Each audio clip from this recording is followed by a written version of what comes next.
In her debut virtual book festival interview, it's a joy to welcome Erika Fatland to the Stanfords Travel Writers Festival. Here she is with Julia Wheeler.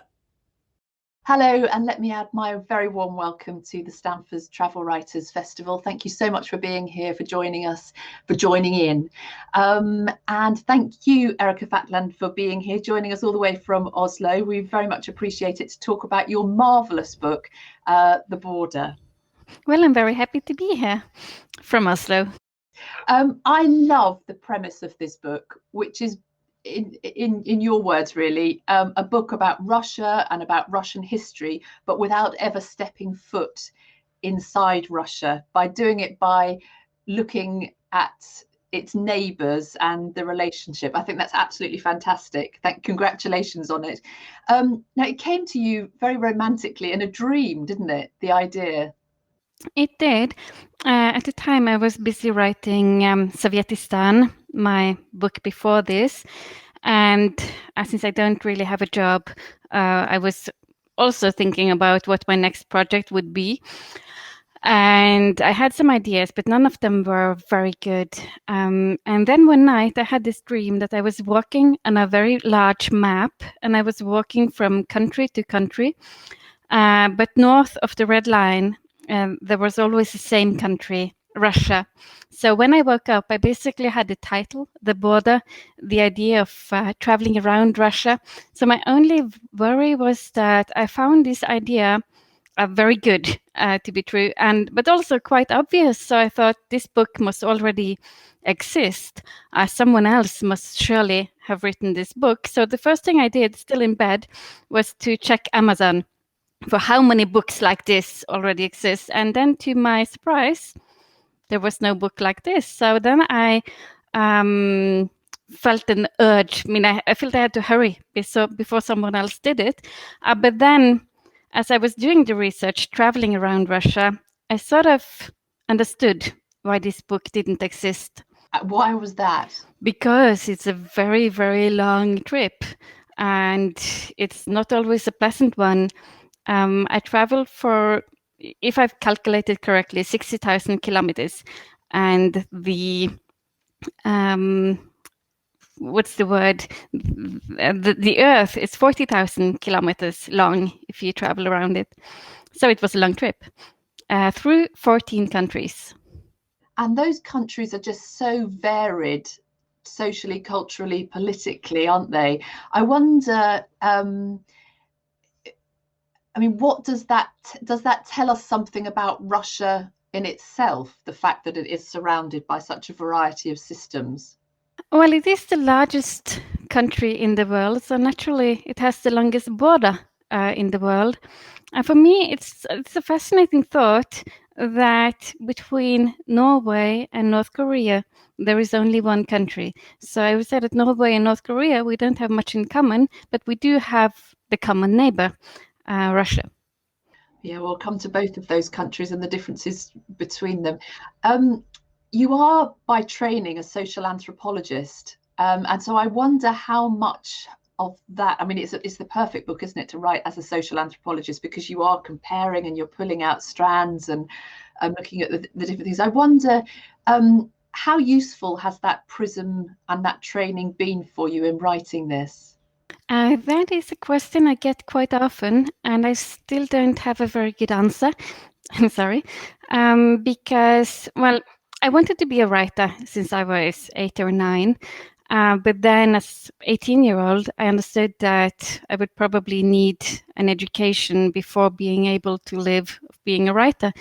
And then I chose social anthropology because it seemed like the most fun thing to study. And also it's, you learn about the world, it's very diverse. And also in terms of writing, it's quite free. It's not as academic, maybe as many other subjects at university, as you would know. But then I've never really worked as a social anthropologist. After finishing university, I never got a job. I started writing books. And my first book was actually It's The Village of Angels. It's not available in English, I'm afraid, but that book is based on my master thesis that I wrote about Beslan and the terrorist attack on school number 1. So I was never happy writing that master thesis, really, because I always felt bound by the rules, the strict rules of academic writing. And I found that the stories that I heard, the stories of the mothers who had lost their children at this terrible attack, the stories they told me were so strong that I felt that my job was really just to bring them on, not to fill it in with all kinds of academic theories. So I've always wanted to be a writer, and I've never really had any real job. So I guess the travel writing allows you then to bring the people that you meet direct to the page without necessarily too much of an authorial voice, and that's certainly the impression that, I mean, it's beautifully written, this book, absolutely lovely. You've really taken me there to all these different places, so thank you. Let's jump on that journey with you. I'd like you, if you would, to take us onto the Soviet research vessel, the academic Shukalsky. Where were you traveling from and to? Tell us a little bit about the people on board and the rhythm of the ship, if you like. Mm-hmm. So this is the opening chapter of the book, but it was actually the last trip that I did doing research for this book. And it was also the most difficult trip. And until the last moment, I was not sure if I would manage to do that trip. Traveling through the Northeast Passage, because the longest border of Russia is the maritime border, and I found that it would be very, very important to include this border in the book. But even though there is talk that now, when the ice is melting, this will become an important maritime route. It will shorten the way from Asia to Europe considerably. But as of today, and in 1917, when the book was published in Norwegian, very, very few boats took the trip. And then I was so lucky that at the very last moment in August, and the book was published in October, I found a New Zealand travel company that was taking that trip for the very first time in August 2017. And then our journey started in Anadyr, that is to the very, very east of Russia, and then we travel around the Chumkotka part of Russia and through the whole of Northeast Passage, ending in Murmansk. And it was difficult to prepare for that voyage because I've never been to the Arctic before. It was very difficult to know what to expect. And I certainly expected to see ice, and to my surprise, we saw almost no sea ice at all. It was like a very calm journey on any ocean, really, which also made it scary, of course. And just that we were now able to do that journey without any help of an icebreaker tells us something of how far the global warming has come, and that global warming is happening twice as fast in the Arctic than in the rest of the world. So that was the scary part, that we were able to do that journey. And also it was kind of also a melancholic trip because we were traveling through landscapes that are quickly disappearing. The ice that we did see is melting. And then I was also very curious about who my fellow passengers would be, because it was a very costly expedition. It cost $20,000, if I remember correctly, and it was not a luxury voyage. I had to share a cabin with another woman. The toilets, the showers were all in the hallway, and there was no casino or anything. It was a very simple boat. It was a former Soviet research boat, as you just said. So I was very curious because I was there to write this book, but who were the other people who were paying $20,000 voluntarily to spend 4 weeks on this boat, where the only amusement was to sometimes enter an island inhabited only by polar bears.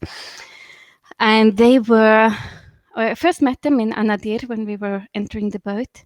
And they were, my first impression was they were so shockingly old. I mean, I'm not sure what the average age was, but many of the passengers were in their 80s, and some of them could hardly board the boat. And still, these were, I would say, very experienced travelers. They had traveled all over the world, and throughout the journey, we would eat together 3 times a day. And for 4 weeks, during the meal times, they would entertain each other talking about other trips that they had made. They had been all over the world. And actually, I made quite a scandal when I revealed one of the first days that I had never been to the Antarctica. And that was shocking to them. Like, what? Have you not been to the Antarctica? I mean, everyone has been to the Antarctica, right? So it was quite an adventure in many senses. It sounded to me from the book that there was a little bit of competition as well. And one of the people that you write about, Peter, he was pretty proud that he was, I think, 82nd, isn't he, on the list of most travelled people in the world. But that wasn't good enough. He was still planning his next trip and his next trip. Yes, I'm still receiving emails from Peter where he's telling me about his journey plans. And even now during the pandemic, he has managed to travel to some places where he's still allowed to travel. But of course, the pandemic has made his travel plans more complicated. But he was like the extreme traveler. He didn't have an apartment any longer, but because he was never there anyway. He was just traveling obsessively. Mm. And I think he says, or perhaps you say, that he is homeless but not penniless, which I think is perhaps an important distinction to make. You mentioned the environmental side from the point of view of the ice, but you seemed pretty shocked when you were there at actually how much rubbish was visible and on the shores and in the sea and so on. That was quite shocking to you, wasn't it? It was. We didn't see much rubbish in the ocean, luckily. But we did, as often as possible, stop and visit islands that we passed on the way. And during the Soviet Union, the Soviet authorities, they had meteorological stations and research stations on these islands in the Arctic. So these was important positions for them. And then in the 90s, when just everything fell apart, the economy fell apart, they left most of these stations, and they also just left the rubbish. So we entered these deserted islands and, well, expecting to find nothing. But what we found were hundreds and hundreds of these rusty barrels that they just had left there that no one had cared to pick up. I mean, they had other problems to worry about in the 90s. So yeah, that was shocking that even at these remotest parts of the earth, it was still so, I would say, stained by human activity. It was quite depressing. Let's stay with the boat, the travel side of things, the ship travel, because another boat that you took, it was a ferry to Baku in the Caucasus. So take us there and perhaps talk a little bit about the different rhythm really on that ship compared to the Antarctic side of things, to the Arctic side of things, I beg your pardon. Yes, because I tried to make this travel around Russia without flying, at least when not necessary. So I tried to travel by train, by bus. In Mongolia, I traveled by horse. And I tried then also to travel by boat when possible. So I crossed also the Caspian Sea and the Black Sea by boat. The Black Sea is quite easy. There is a ferry. It runs on a schedule. But crossing the Caspian Sea, that is another matter. So I arrived in Aktau, which is the starting point of the ferry on the Kazakh side. And then you just have to wait. You go to the ticket office, you buy a ticket, and then they tell you, we will call you when the ferry is leaving. And no one knows when it's leaving because it's leaving when it's full. And I was actually quite looking forward to that rest, because I had traveled quite intensely for many weeks, and I was looking forward to a few days rest in Aktau, waiting for that ferry to leave. But then in the middle of the night, I got the call from the ticket office. Oh, Erika, ferry is leaving. You have to come now. So I quickly gathered my things and I went to the waiting hall, and then the waiting started, which is what traveling is like in most of the former Soviet Union. It's a lot of waiting. And that ferry was almost empty. It's mostly a cargo ferry, so we were very few passengers. But I noted that the atmosphere was changing. I was leaving kind of Asia and I was entering the Caucasus. I think the question that I'm asked most frequently is if it's not dangerous to travel the world alone as a woman. And then I usually answer that no, it's mostly safe. People are friendly, helpful. Traveling in China, Kazakhstan, North Korea as a woman, it's not a problem. I encountered absolutely no sexism or harassment. But then the Caucasus, you notice immediately that you're entering a different sphere. It's a man's world. It's a very macho society, the Caucasus. So already they're waiting for the ferry. I could hear the men talking. How can her husband let her travel alone the world? Oh, it's a shame. And they try to get my phone number and so on. And there was one young, nice man, a fellow traveler, Kazakh young man who was going to visit the Caucasus just as an adventure. So I stuck with him. And then as we got on board to the ferry, I was asked, so are you two together? And I was like, yes, we are together. Because my nightmare was that they would place me in the same cabin as this fat Azerbaijani man who had been trying to get my phone number for hours.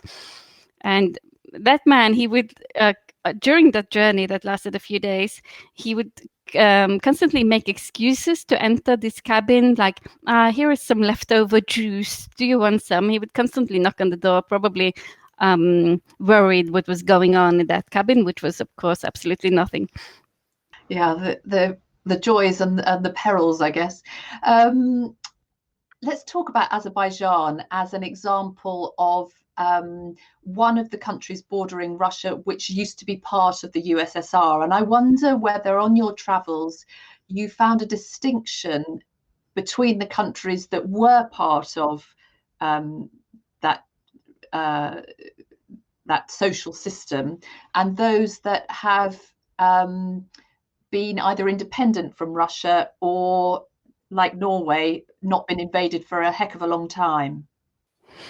Definitely. I mean, I could talk about this for a very, very long time because this is the main topic of the book. And actually, most of the countries along the Russian border are former USSR countries. So after entering Kazakhstan, I was traveling in former USSR countries until I reached Finland. And that was quite practical also because I was then able to communicate in Russian. Traveling in China was immensely difficult because I don't speak any Chinese and most Chinese don't speak English. So the communication was always a problem, and just ordering a cup of tea could be a big problem. But then from Kazakhstan to Estonia, I was traveling kind of in a world that I already knew, the former Soviet world. And I found it quite interesting when I entered Kazakhstan from China after traveling for weeks in China and Mongolia. I was so happy to see those grey Soviet buildings of Almaty. And I remember after doing research for Sovietistan, my previous book, I swore that I would never ever visit Kazakhstan again because I found Kazakhstan quite boring. And it was so comforting to enter Kazakhstan after having traveled in China. It was like something familiar. And people didn't stare at me at the street anymore because I looked different, because there are so many Russians still in Kazakhstan. So I just looked like a Russian, I assume. that's a quite interesting perspective, that how you how you kind of feel at a place is it's very sorry, now my English is just falling apart. I've stayed in Norway too long. I've forgotten how to speak in English. Let me just say that you're being self-deprecating because you do actually speak 8 languages. So, you know, if you have to pick a word here and there in English, I think we'll let you off. So go on, carry on, please. So, but this is interesting than traveling and visiting almost all of the former Soviet Union countries, because for Sovietistan, I visited the Central Asian former USSR republics, and there you meet a lot of nostalgia for the USSR. People are missing the Soviet Union, and also in Central Asia before 1991, there was really no independence movement. But as soon as you enter the Caucasus, and then also, of course, when you travel further west to Europe, there is a total different atmosphere. In Georgia, there is really no loss between Russia and Georgia, and they have even been to war a couple of times. And then you have Ukraine, which is complicated, and we could talk about Ukraine for a long time. And then there is the Baltics, which I find extremely interesting, because in the Baltics, you had an independence movement before 1991, and they were among the lead countries in breaking apart from the Soviet Union. But what is interesting is that in the Baltics, you still have a very big Russian population. In Estonia and Latvia, it's about 25-30%. So I would say these countries are quite divided. Maybe the Baltic countries are the countries that have best adapted to the Western world. They are now EU countries. They are well-functioning democracies. The economy is going quite well, and so on. And still, they have this legacy from the Soviet Union that they can't really get rid of, and that is the Russian population that moved there during the Russian Empire and during the Soviet Union. And these people, many of those Russians, live in Russian ghettos and in Russian cities where almost 100% of the inhabitants are Russian. They speak Russian. Many of them don't even have Estonian or Latvian citizenship. So I visited, for instance, Narva. It's the very east of Estonia.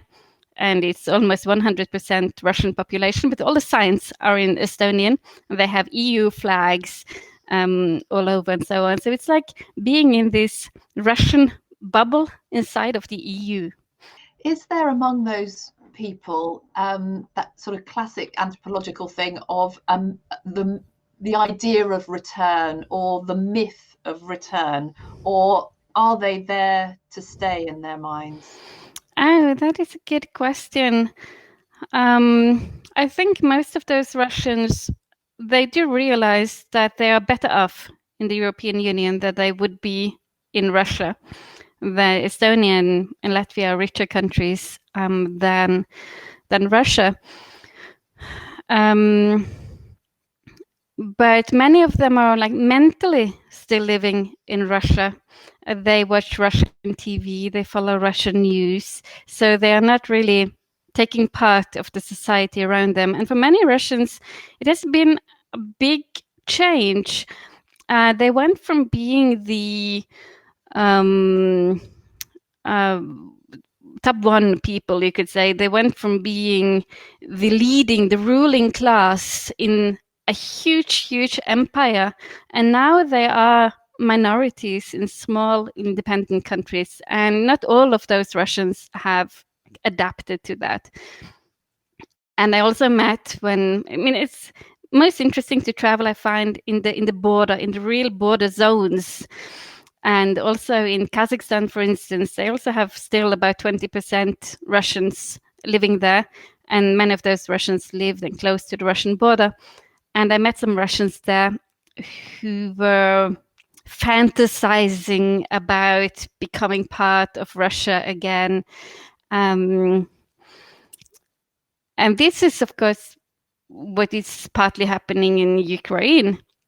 And so the Russian border, you could say it's a very dynamic border. It has changed a lot during the centuries. And I got the idea, I had this dream of the Russian border. That was, I think, in February 2014. And then just weeks after that, Russia annexed Crimea. And then a few weeks after that, war broke out in eastern Ukraine. So I had never imagined that I would have to travel through a war zone, but that's what happened. So it's a very dynamic border. And no, you haven't asked that question yet, but journalists, they like to ask about the future, what's going to happen in the future. And once I gave an interview to a Danish journalist, and he asked me, so how do you think that the Russian border will look like in the future? And then I said, well, it's very difficult to say anything about the future. And he kept asking, well, what do you think? And then I said cautiously that, well, it's very difficult to predict the future, but if you look at history, huge empires tend to fall apart. And I don't think, I said cautiously, that in 100 years from now, the Russian border will look the same as it does today. And then I added, I think it will be smaller. And that's all I said. And of course, I didn't imagine that anything would happen. But then this interview was picked up by a Russian journalist. It was translated to Russian, and it was published in all of the Russian online newspapers, and with, I would say, more and more scandalous headings. And then in the end, it said, the Russian writer Erika Fatland predicts the fall of Russia, which then led me to receiving hate messages in all my social media accounts. I had to close my Instagram account, my Twitter account for some weeks until this passed by. So, but this reaction is quite interesting, I find, because what the Russian government fears the most, after having lost so much territory after the fall of the Soviet Union, it's separatism. They are so afraid to lose control of their territory. I would say it's their biggest fear. And some of those former Soviet republics, a number of them in the Caucasus, have again, I don't know whether splinter is quite the right word, but there are ongoing wars, certainly sort of skirmishes and so on, within those, in terms of them also breaking down from the way that they were when the USSR first broke up. And you talk about the border changing. I believe it's the border between Georgia and South Ossetia, isn't it, that has sort of surreptitiously moved. And you went to speak to somebody who all of a sudden found that he was in a different country. Yes, for me that meeting is kind of captures the whole book. So the South Ossetia is the only breakaway republic that I could not visit. It's not possible to visit South Ossetia from the Georgian side. It's only possible to enter from the Russian side. So I could only get close to that border. And as you said, that border is moving. It's moving during nighttime. It's slowly expanding. And this phenomenon is called borderization by researchers. And then there is this man old man, and I'm sorry, I don't remember his name at the moment, but that's not that important for the story. But he's more than 80 years old, and he had lived in the same village his whole life. And then one morning, some years ago, he woke up and he noticed that the border fence was now surrounding his house. It had moved during night time. So suddenly he was not living in Georgia anymore. He was living in South Ossetia. And unless his neighbors, they all moved over to Georgia, but he couldn't move because his wife is very ill. She has some blood pressure problems, so she can't move from the house. So she is prisoner of the house, and hence so is he. So I had to interview him then across the border fence. And it was also, I imagined that you could just walk up to the border and do an interview, but I was stopped at the first checkpoint and they told me it was too dangerous to go there. And then after some negotiation, the Georgian police agreed to escort me to the border with some armed soldiers. And then I got 5 minutes to do the interview across the border with this poor old man. Because if we stayed longer, the Russian soldiers would be there. They are guarding the border very carefully with cameras. So for me, this is a nightmarish story of how difficult it can be living close to the Russian border. Yeah, it's like something out of a dystopian literature. It is, and to me, it's also a reminder that behind politics, behind borders, there are always individuals. So it's always what I try to do when traveling, when doing research. I try to find people, individuals who have lived through history and who can, whose stories kind of will put history to life, because history, yes, it's the big lines, it's the big events, but all these events, they are seen through the eyes of one person. You do it beautifully. It's such a taking us in and out of lives and connecting that with the geopolitical is really beautifully done in The Border. It's wonderful. You say that Georgia is actually one of your favorite countries in the world, and that the people there would be the happiest if it wasn't for their neighbors. So tell us a little bit about your love for Georgia. What is it that just makes that sparkle for you? Oh, it's a wonderful country, and I encourage everyone to visit Georgia once the pandemic is over. It's a rather small country, but it has it all. And being small, it allows you to see everything in a small amount of time. So you would probably start with arriving in Tbilisi, which is a wonderful, small, rather sweet capital. And the old parts of the city is still in a very bad shape, which is adds to the atmosphere, I would say. Walking those streets, you can easily imagine what it looked like 100 years ago. And then if you go north, you will arrive to the Caucasus, the tallest mountains in Europe. And then they also now have a very good wine production. And the Georgian wine traditions are among the oldest in the world. The Georgians will tell you it's the oldest, I'm not sure. And then the food is wonderful. It's the best cuisine of the former Soviet Union. I'm not sure if that's really does justice to the Georgian cuisine, but you just have to go there and try it. It's wonderful. And then you also have the Black Sea. And if you feel adventurous, you could even go to visit a breakaway republic, Abkhazia, which used to be the favorite vacation spot of Stalin and the other Soviet leaders. But I would say the main attraction, that is the Georgians themselves. They are like Italians on speed. They are wonderfully hospitable, and all of them slightly crazy. So you never know what the day will bring. And for instance, I went on an excursion to a monastery close to the Russian border with a Georgian guide, Julia, and we didn't return until 3-4 at night in Tbilisi. It's just, you never know what the day will bring when you're in Georgia. That's a wonderful story within the book. I guess I was particularly drawn to it because of it, the same name, but actually I won't spoil it. People will need to read the book. But yeah, she was quite the character. We can't let you go without talking about North Korea. I mean, this was an absolutely fascinating part of the journey, not least for the sort of social, political differences, and also the way in which you were able to experience that country, because it's very, very controlled, wasn't it?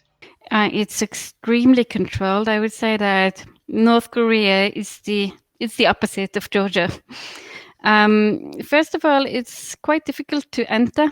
For me, anyway. If you just go there as a tourist, it's quite easy because they do want to have some foreign currency. But I think North Korea is the only country that I have visited where I had to send a sort of a certificate to the North Korean embassy to prove where I was working. And they are not very enthusiastic about journalists or writers.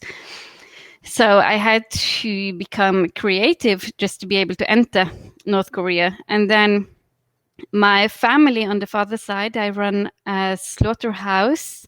I myself, I'm a vegetarian, but finally this background came in practically. So I called to the office of the slaughterhouse and asked, could you please give me a certificate that I'm working at you? And then they did write a certificate stating that I worked as a receptionist at the slaughterhouse, which proved to be the perfect alibi. No one asked me any questions about my work. I was just the woman with the incredible boring work who went on these incredible, interesting vacations. And then most tourists who visit North Korea, they only see Pyongyang and the border to South Korea. But for me, obviously, it was important to see the north and to see the Russian border. The Russian Korean border, it's not long, it's about 19 kilometers. But still, it's been a very determining border for North Korean history. I mean, Kim Il-sung, the first North Korean leader, was appointed by Soviet authorities. So you could say that the current North Korean regime was created by the Soviet Union. And being able, for me, visiting North Korea, to see more than just the south and the capital was, I think, extremely rewarding, because Pyongyang, of course, it's interesting to see Pyongyang as well, but it's where the elite is living. It's kind of the showroom of the regime, so you won't really see the poverty by just visiting Pyongyang. So after touring Pyongyang and seeing everything that you have to see, including the mausoleum of the dead dictators, we then took a plane to the north. There are roads, but it's not possible to drive them, so you have to fly. And then you just saw a totally different North Korea. Very, very poor. And we visited cities that had recently been opened for tourists that had been closed until now. And our guides were not as experienced in the north as they were in Pyongyang, where they deal with tourists all the time. So our guides were also, I would say, not as professional, not as good as for evading critical questions as our guides in Pyongyang were. So that was very interesting. And one of the, if you go to North Korea, you will not be able to meet any North Koreans except for your guides. But we were taken to a school in the north, in the free economic zone of Rason, where they actually also have some commercial activities. And then we were allowed to meet very gifted students. And then we were all allocated one student to talk to. And I was given a 12-year-old boy. And his English was very, very good. He was obviously a very talented young boy. And we started talking. And we had been instructed to begin with not to touch upon topics like religion or politics. So he would ask me very uninteresting questions like, how many rooms do you have in your apartment? When do you get up in the morning? When do you go to bed? And so on. And then I asked him, like you do when you talk to children, so what do you want to do when you grow up? And I expected him to say, well, maybe, he was a gifted boy, so maybe teacher or doctor or something like that. And he said, I want to be a soldier. So I asked him, well, why do you want to be a soldier? And then he ran off to the teacher, and he came back and he said, to defend my country. And I just felt so sad talking to this boy, because being a soldier in North Korea, that means being in the army for at least 10 years. And I also asked him, do you want to travel? Do you want to see the world? And he just answered no immediately. And I asked, why is that? Why don't you want to travel? You speak English. Your English is very good. Why don't you want to see the world? He said, well, because North Korea is the best country in the world. So why should I travel? And it's just sad to see how brainwashed the population is. I visited so many dictatorships during research for my books, but all of them have been more open still than North Korea. But in North Korea, they don't have internet, they don't have any international TV. Maybe they managed to smuggle in something from South Korea, but it's tiny, tiny bits.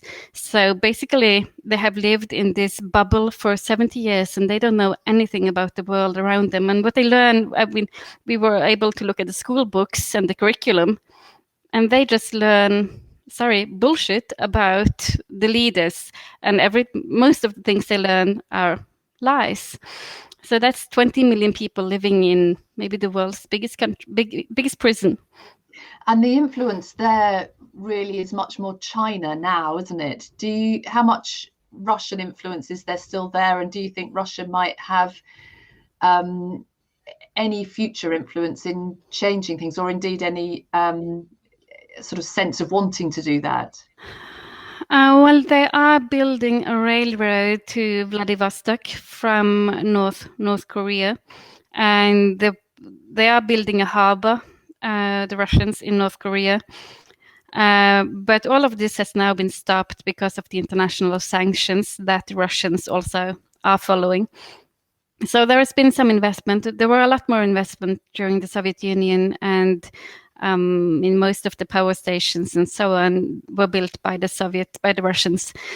But then after the breakup of the Soviet Union, most of this stopped.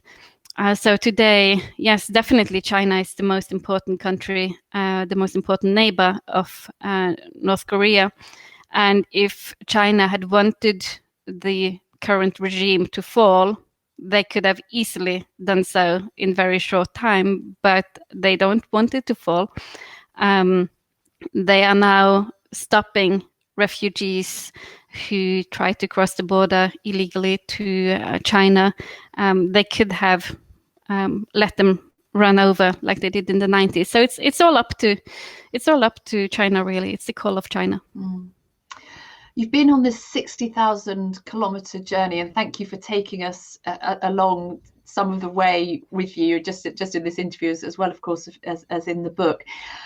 I wonder what coming home it's taught you about Norway, perhaps your perspective, your curiosity about your country, because it's often more difficult to look at your own country with that sort of slightly distant perspective of an anthropologist. It becomes more sociology in a way. So I wonder how you were able to do that, and as I say, what you've learned about Norway.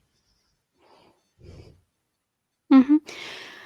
Well, among the 14 neighbors, Norway is the only neighboring country of Russia that has never been occupied by Russia and never been at war with Russia. So the relationship is indeed, I'd say, very peaceful.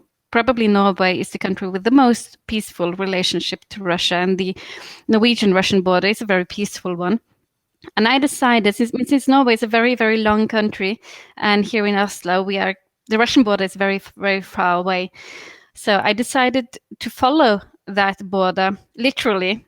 It's 196 kilometers long. So first I followed in a kayaking up the border river. And then for the last part, I was walking along the river just to have a sense of the physical border. And on the Norwegian side, you're allowed to go just up to the border.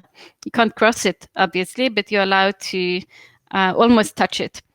But on the Russian side, there is this zone for a few kilometers where no one can enter. So that was also quite interesting and almost a bit scary to travel along this border, where on the Norwegian side you would see houses and people, but on the Russian side, nothing. Which sometimes at night, felt a bit scary, this empty border.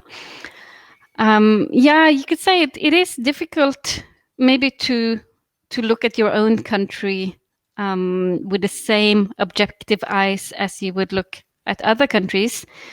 And when I came to Kirkenes, which is the bordering town very close to the Russian border, I got a lot of help by a man called Frudeberg.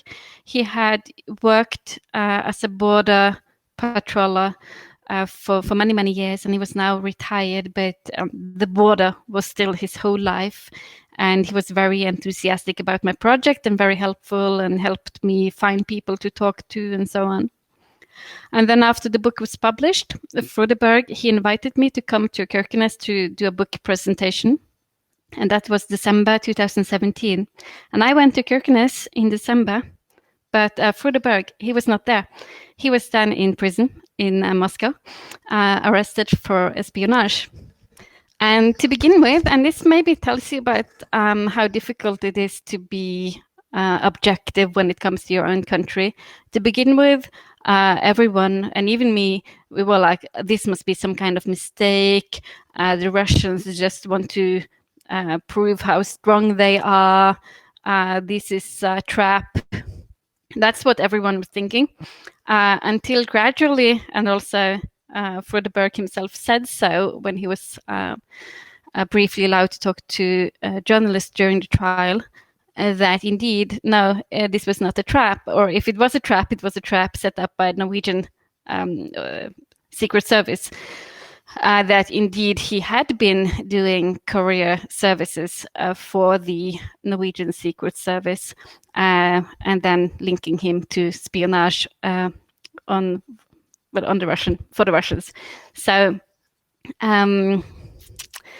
this, of course, is not in the book because this happened after the book was published, but it says something also about being the neighbor. So our relationship with Russia it's a peaceful relationship, but still it's a very political border. It's the border between NATO on the one side and Russia on the other side. And not helped by Norwegian journalists, as you said earlier, rather, or being seen to be suggesting that actually Russia may shrink and that border may come down. It's good that you didn't provoke an international incident, I think, Erika, in saying that. Listen, thank you so much for being here today and for sharing us. We've had a whirlwind tour of the world and of your book. It's a wonderful book. Congratulations. I know you were shortlisted for debut travel writer by the Edward Stanfords and the Lonely Planet awards last year. And I believe this book is every bit as good. So huge congratulations on it. Thanks for being here. The book, everybody, is available at the Stanfords website. Do please go and have a look there, have a browse. And by that, if that is something that this conversation has whetted your appetite and your curiosity for this. Erika, we wish you well. We send our very best to Oslo. Thanks so much for being here. Well, thank you, Julia, and thank you for all the very good questions. And I hope that this debut on the online literature festival was not a total catastrophe. Certainly not. Thank you. Well, thank you, Julia. Far from a catastrophe. That was fascinating. Imagine waking up to find you need a new passport, that the border's just moved. Extraordinary. Well, hear more of Erika's fascinating chronicle by treating yourself to the book. As Julia mentioned, The Border is available to buy at stanfords.co.uk. Well, whilst Erika's social media had to close down, ours is alive and well, so you can track us down on Twitter, Facebook and Instagram. Just search for Stanfords Travel.